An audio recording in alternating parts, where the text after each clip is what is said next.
I offered my son our guest house. My stepdaughter trashed it out of jealousy. Now my husband is living in a hotel and our family is falling apart.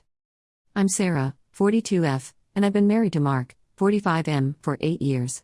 Our blended family situation is complicated, to say the least. I have a son, Ethan, 22M, from my previous marriage to David, who passed away when Ethan was 10. Mark has a daughter, Zoe, 24F, from his first marriage to Linda. David and I met in college and married young. We were blissfully happy and had Ethan when I was 20.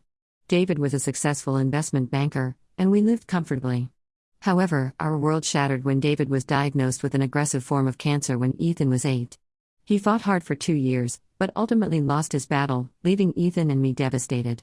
David had always been meticulous about financial planning. He left us well provided for, with a substantial life insurance policy and investments. He also left our family home in both my and Ethan's names, wanting to ensure Ethan's future security. It was his way of taking care of us even after he was gone. After David's death, Ethan and I leaned on each other heavily. We went to grief counseling together and slowly learned to navigate our new reality. I threw myself into being both mom and dad for Ethan, determined to give him the best life possible despite our loss. I met Mark 3 years after David's passing. He was divorced with a teenage daughter, Zoe. Mark and Linda's marriage had ended badly, with Linda moving across the country for a new job and leaving Zoe primarily in Mark's care. Mark was struggling to balance his career as a marketing executive with being a single dad to a rebellious teenager. Our relationship progressed quickly, and we married after a year of dating. I was cautious about introducing a new father figure into Ethan's life, but Mark seemed to genuinely care for him. Ethan, then 14, was polite but reserved with Mark. Zoe, 16 at the time, was openly hostile towards me and Ethan from the start. When we got married, Mark moved into our home. We decided to keep our finances separate, partly due to the complex situation with David's estate and partly because it seemed simpler given our previous marriages. I continued to manage the house and Ethan's trust, while Mark paid for half of our living expenses. The early years of our marriage were challenging. Zoe's behavior became increasingly problematic. She started skipping school, experimenting with alcohol and drugs, and lashing out at home. Mark always made excuses for her, blaming her mother's absence and the stress of adapting to a blended family. I tried to be understanding, but it was hard watching Zoe's destructive behavior impact our household. Meanwhile, Ethan threw himself into his studies. He was determined to become a doctor, inspired by the medical team that had cared for his father. He worked incredibly hard, earning a full scholarship to a prestigious university for his undergraduate degree. As the years passed, the differences between Ethan and Zoe became more pronounced. Ethan graduated at the top of his class and was accepted into medical school. Zoe barely finished high school and drifted through a series of part-time jobs, never seeming to find her footing. Mark continued to coddle Zoe, always ready with an excuse for her lack of direction. When she announced she wanted to go to college at 20, he was overjoyed, seeing it as a sign she was finally growing up. I was more skeptical but supported Mark's decision to pay for her education. Ethan met Emma, 23F, during his second year of medical school. She was studying to become a pediatric nurse, and they bonded over their shared passion for healthcare. I was thrilled to see Ethan so happy, especially knowing how guarded he'd been with his heart since losing his dad. Zoe, on the other hand, dropped out of college after 3 semesters. She moved back home, claiming she needed time to find herself. Mark allowed this, never pushing her to get a job or contribute to the household. This caused tension between us, as I felt we were enabling her irresponsible behavior. Last year, Ethan and Emma got married in a small ceremony. Mark, Zoe, and I attended, along with Emma's family. Zoe made several snide comments throughout the event, clearly jealous of the attention Ethan was receiving. Mark brushed it off as sibling rivalry, but I was embarrassed by her behavior. A few months ago, Ethan and Emma shared the exciting news that they were expecting a baby. They had been living in a small apartment near the hospital where Ethan was doing his residency, but with a child on the way, they needed more space. Without hesitation, I offered them our guest house. It's a separate structure on our property, with its own entrance and amenities. I thought it would be perfect for the young family, giving them space and privacy while still being close enough for us to help with the baby. Ethan was grateful but insisted on contributing. He offered to pay for utilities and property taxes, even though I told him it wasn't necessary given his co-ownership of the property. Emma was touched by the offer and started making plans for the nursery. When I announced this arrangement to Mark and Zoe, I was unprepared for Zoe's reaction. She exploded, saying it wasn't fair that Ethan got the guest house when she had wanted to move in there. I was shocked, she had never expressed any interest in the guest house before. Mark tried to calm her down, But she stormed out, slamming doors and yelling about favoritism. Over the next few weeks, Zoe's attitude became increasingly hostile.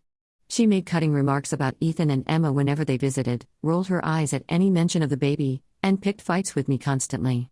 Mark kept saying she just needed time to adjust to the idea.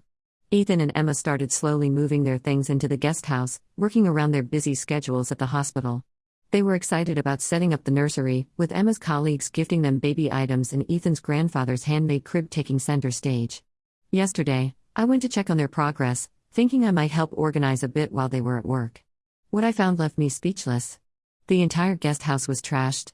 Walls were covered in spray-painted messages like "Mommy's favorite" and "Spoiled brat."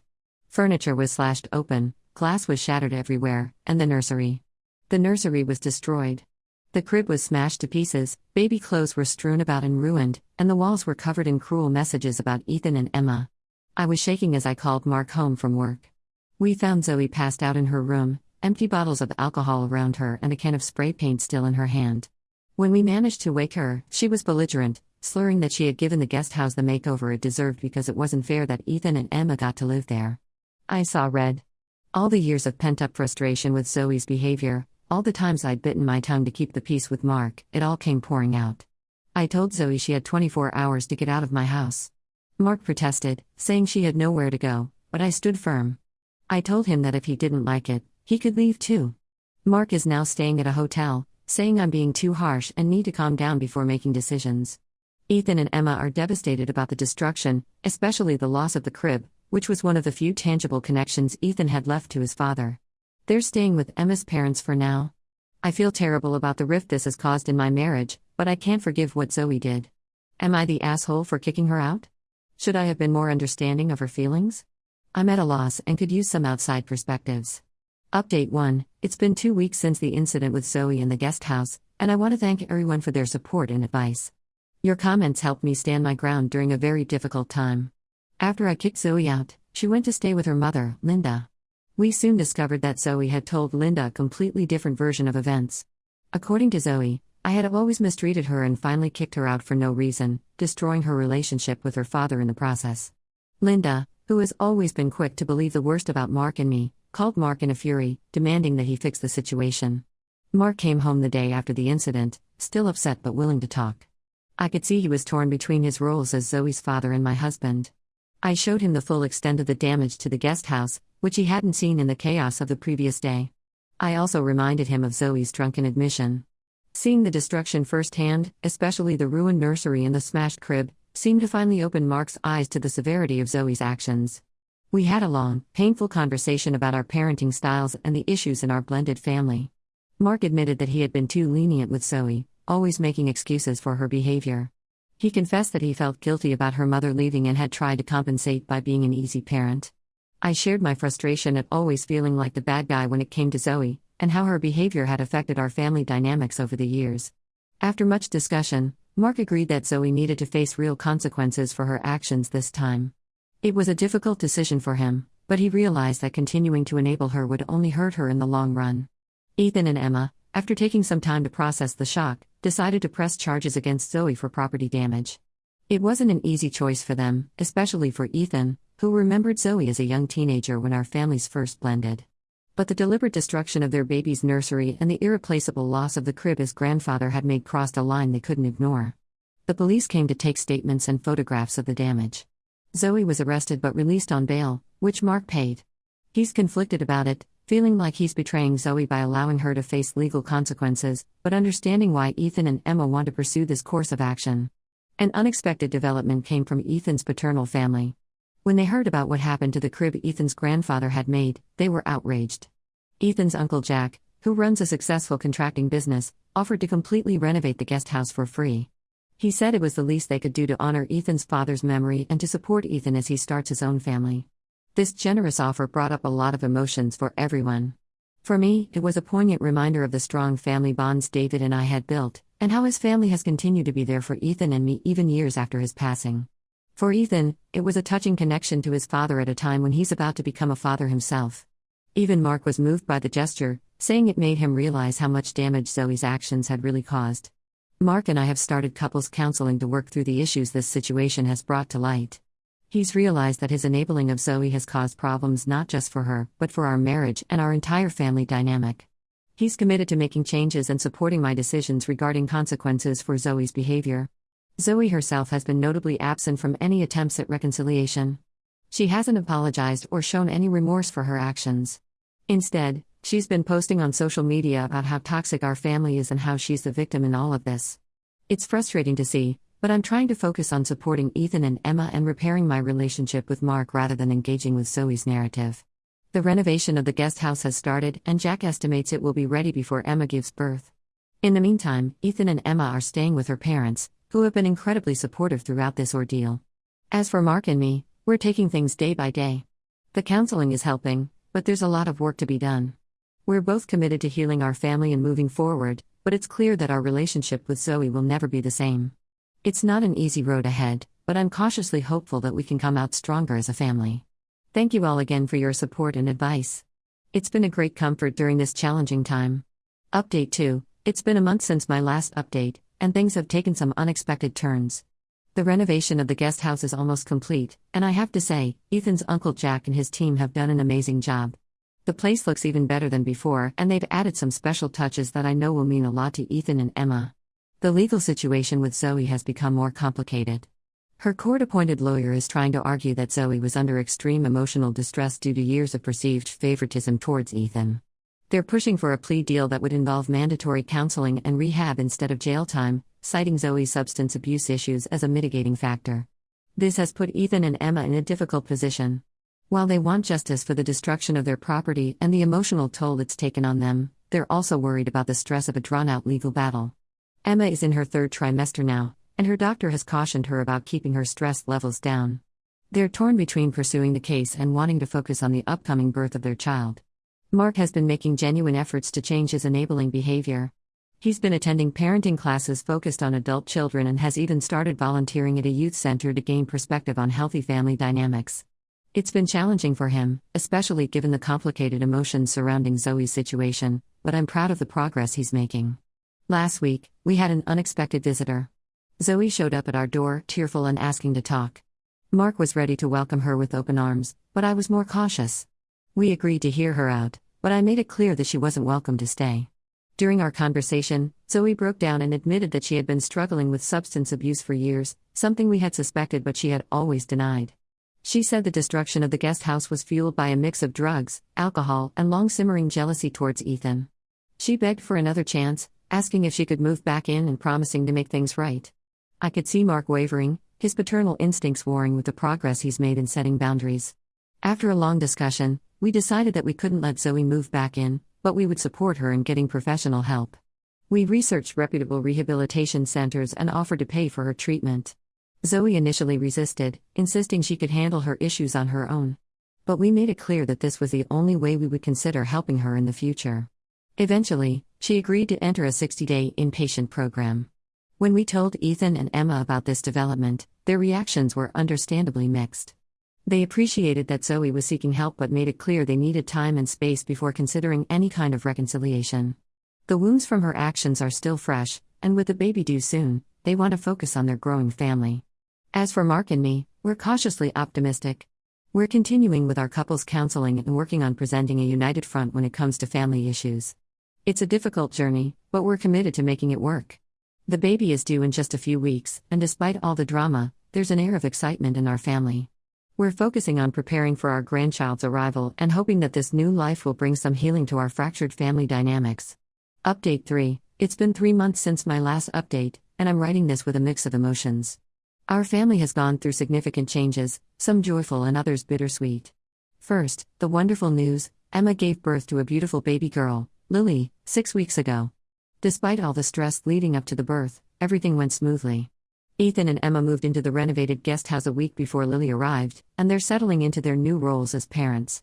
The guest house looks beautiful, and Jack added a special touch. He incorporated some of the wood from Ethan's grandfather's crib into a wall hanging for the nursery, preserving that connection to Ethan's father. Seeing Ethan as a father has been an incredibly emotional experience. He's taken to it naturally, and I often catch glimpses of David in the way he handles Lily. It's bittersweet, but mostly just fills me with joy. Mark and I are loving our new roles as grandparents, and it's brought a new dimension to our relationship. Now, for the more complicated parts of our family situation. Zoe completed her 60-day rehabilitation program and has been sober for 3 months. Her therapist recommended she transition to a halfway house rather than coming home, which she agreed to. She's been attending NA meetings regularly and seems committed to her recovery. The legal case was resolved through a plea deal. Zoe pleaded guilty to criminal mischief and agreed to pay restitution for the damages not covered by insurance. She also has to complete 200 hours of community service and remain in treatment for substance abuse. Ethan and Emma agreed to this outcome, feeling it was the best way to move forward without the stress of a trial. Mark has continued to work on his enabling tendencies. He's been much more supportive of my decisions and has maintained healthy boundaries with Zoe. Our relationship has improved significantly as a result, and we're finding a new balance in our marriage. Last week, Zoe asked if she could visit to meet Lily. It was a difficult decision, but after discussing it with Ethan and Emma, they agreed to a short, supervised visit. The meeting was tense and awkward. Zoe seemed uncomfortable around the baby, barely holding Lily before passing her back to Emma. She left early, saying it was too much for her. After the visit, Zoe called Mark and said she felt like she didn't belong in our family anymore.